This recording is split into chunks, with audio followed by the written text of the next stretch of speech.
మాజీ మంత్రి BRS Peddapalli MP అభ్యర్థి కొప్పుల ఈశ్వర్కు నిరసన సెగ తగిలింది. రామగుండం సింగరేణి ఏరియా గోదారికని 1వ బొగ్గుగనిపై ఎన్నికల ప్రచారానికి వెళ్లారు కొప్పుల.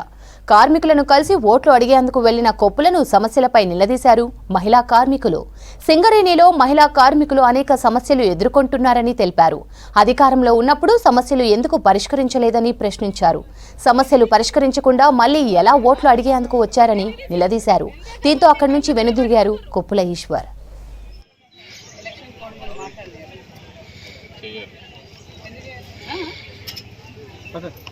రోజు పని ఎంత వర్క్ లోడ్ జరుగుతుంది? మీకు ఎవరు మేలు చేస్తారనుకుంటారు?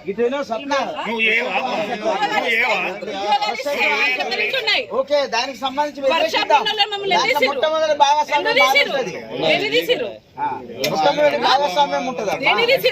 ఎంత మంది కళ్ళు తిరిగి పడిపోతున్నారు. బయట వర్క్ చేయగలుగుతారు అయిపోతుందా? ఎవరు ఎవరికి తెచ్చిర్రు ఉద్యోగాలు? ఎందుకు ఇచ్చిర్రు? నువ్వు ఎట్లా వచ్చిర్రు? ఉద్యోగాలు ఎందుకు ఇచ్చిర్రు? నువ్వు ఎట్లా వచ్చిర్రు?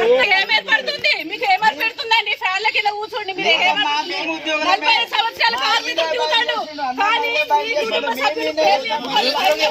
ఫ్యాన్ల కింద కూర్చోండి. మీరు 40 సంవత్సరాలు కార్మికులు చూడండు కానీ మీ